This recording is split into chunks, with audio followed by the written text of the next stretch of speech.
Hola chicos, hoy vamos a hablar de el conflicto social de Carlos Marx.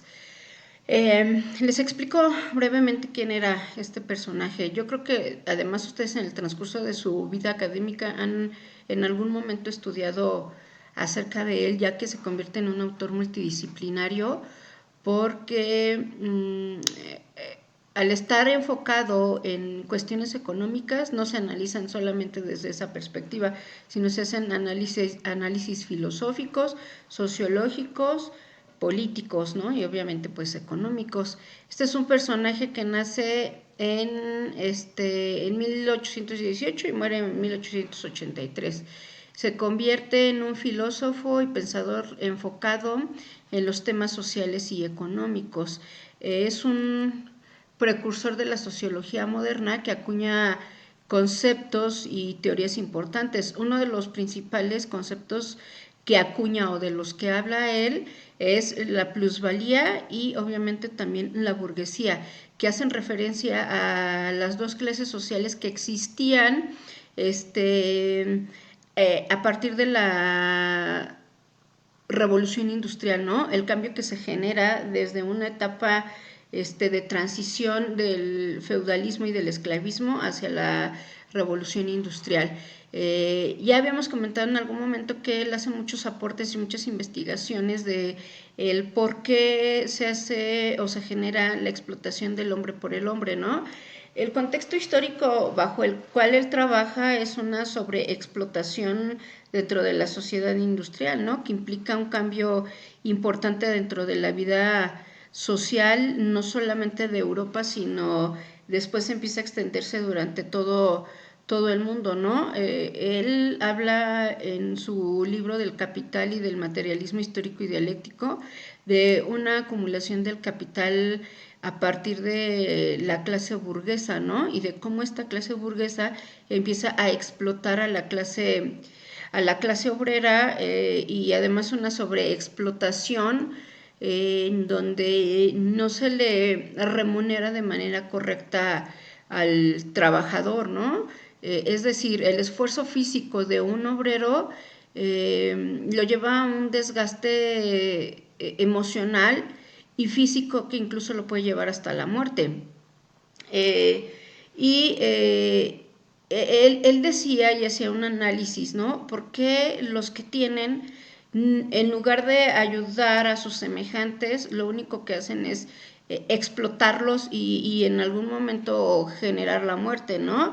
Él hace un análisis complejo, un análisis social complejo acerca de estos temas, que lo llevan a definir lo que es un conflicto social, ¿no?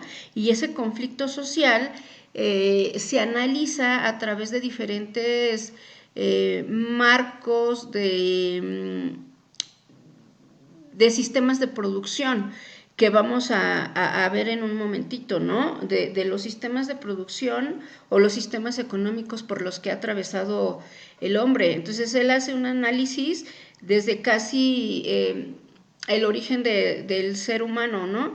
Empezamos con el primer sistema económico que sería la comunidad primitiva. En la comunidad primitiva se caracteriza por tener una mano de obra o por ser trabajadores comunitarios, ¿no?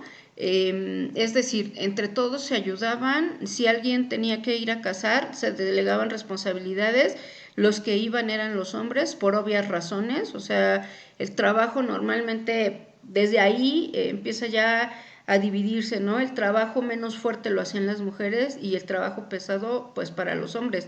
Los hombres se iban a cazar, a recolectar pieles, carne, etcétera, y las mujeres se quedaban en casa a labores domésticas y a la domesticación de animales pequeños como gallinas o el cultivo de pequeños frutos y vegetales, ¿no?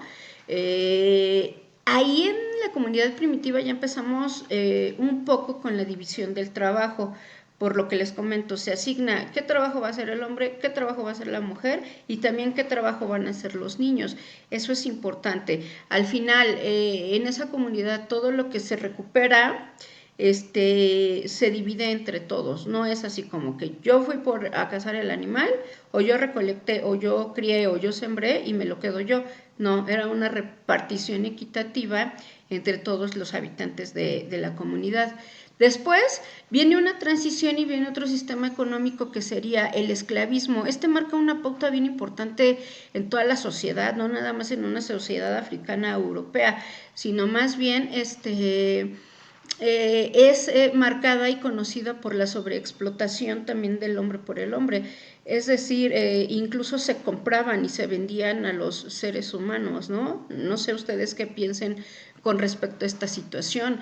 Yo creo que esto ya rebasa los límites de poder que podemos tener los seres humanos, porque pues es increíble que compremos a una persona, ¿no? Se dice que hace muchos años la esclavitud es abolida. Sin embargo, bueno, conocemos estados y países en los que aún no estando permitido se sigue haciendo, ¿no? Aquí en México no nos vamos tan lejos, hay lugares y comunidades que viven en extrema pobreza y se ven en la necesidad de vender sobre todo a las hijas, ¿no? Que hasta por 5,000 pesos puedes comprarlas. Las utilizan o para trata de blancas, o las utilizan para trabajo doméstico, o sea, para tenerlas como trabajadoras en la casa. Y anteriormente, bueno, eso era lo que se hacía, se compraban esclavos para trabajar en los campos de algodón, o para trabajar en casas, o también para servir como mujeres sexuales a los burgueses, ¿no? Entonces, la repartición equitativa de la riqueza no existía. ¿Por qué? Porque se quedaba finalmente nada más en los burgueses. El único derecho al que tenían los esclavos, en este caso que eran la mayoría negros, pues que se les daba un techo y alimentos. Sin embargo, también habría que hacer un análisis de cómo eran las condiciones en las que vivían, porque tampoco no eran condiciones tan buenas, ¿no? Una película que resume esta cuestión de la esclavitud es 12 años de esclavo, me parece que se llama, si no mal recuerdo. Sería bueno que la vieran para que, bueno, tuvieran una noción un poquito más cercana acerca de lo que es el esclavismo, ¿no? Después tenemos otra etapa que se viene, que es el feudalismo, y empezamos ya a generar un cambio con el esclavismo, porque ya se empieza a liberar a la gente. Todavía se sigue trabajando para el señor feudal, que era el que tenía muchos terrenos y mucho poderío en extensión territorial, y se seguía trabajando para él. Lo que se hacía aquí en cuestiones económicas es, el feudal llegaba y les decía a las familias: yo te libero a ti de la situación de esclavitud en la que vives tú y tu familia, si es que estaba toda la familia completa, te vas a vivir a los lugares que yo tengo, vas a sembrar, te voy a dar una parte muy pequeñita de la siembra para que empieces a tener ganancias y posteriormente puedas tener una casita, ¿no? Entonces, así es como la gente empieza a liberarse del sistema opresor del esclavismo, y entonces la sociedad lo que hace es, bueno, si no voy a estar mucho mejor, mis condiciones y mi calidad de vida sí se van a mejorar. Entonces, me voy con el feudo, trabajo para él, le doy el 95% de la producción y yo me quedo con el 5%, pero con eso puedo comer y puedo ir y haciendo intercambios, trueques, o incluso no solo en trueques por especie, sino ya por dinero, ¿no?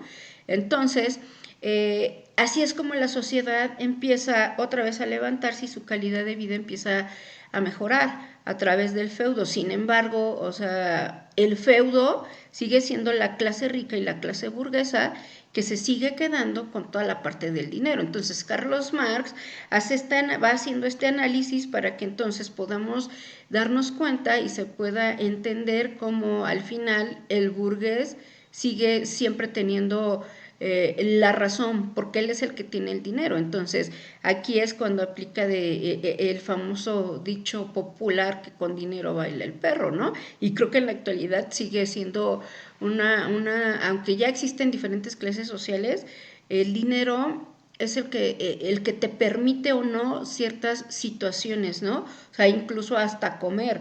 Si tú tienes 10 o 15 pesos puedes viajar en el camión, pero si no los tienes, entonces tendrías, por ejemplo, que caminar, salvo que a lo mejor te encuentres con una persona del camión que te quiera trasladar gratis, que normalmente pues ya no sucede así, ¿no? O sea, tienes que pagar por algo.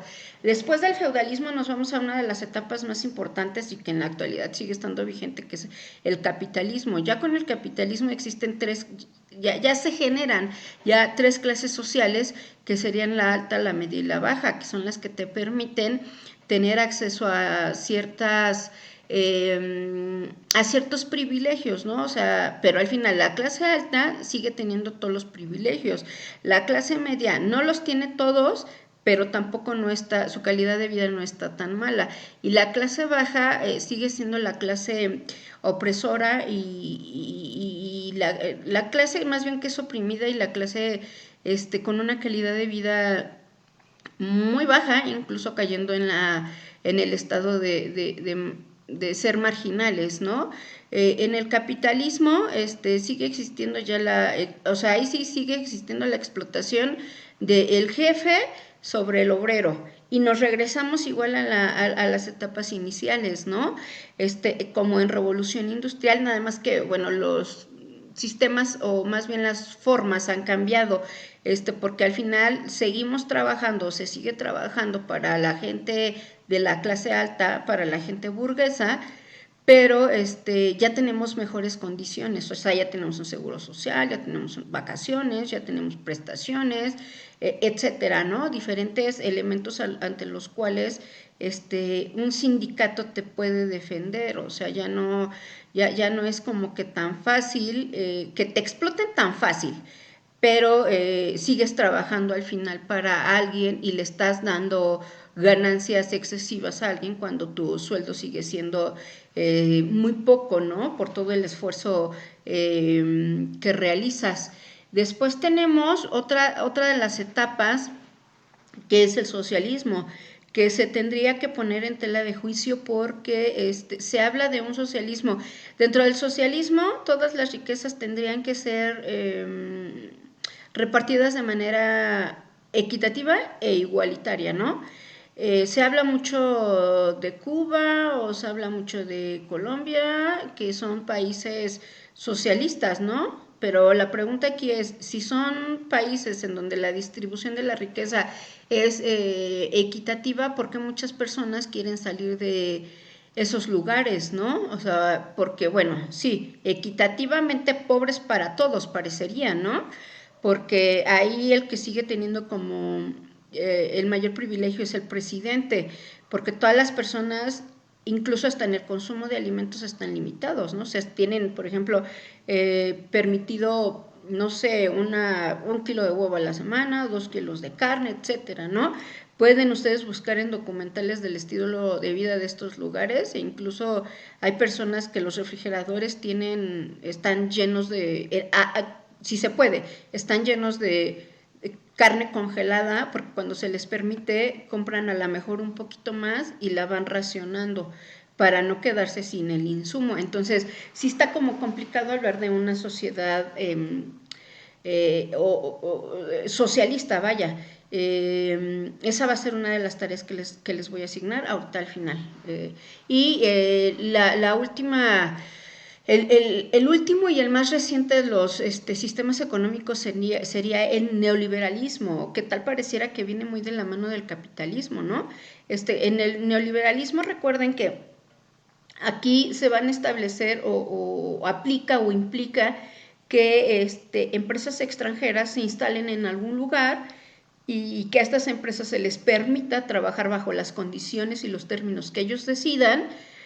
¿Por qué? Porque ellos se justifican diciendo, yo voy a llegar a tu país o a tu ciudad o a tu comunidad a darte o a generarte 10,000 empleos, por ejemplo, ¿no? Entonces, eso va a servirle a tu comunidad porque le va a dar una mejor calidad de vida, porque estoy empleando a la gente, no se están quedando sin trabajo. Entonces, yo voy a hacer eso, yo voy a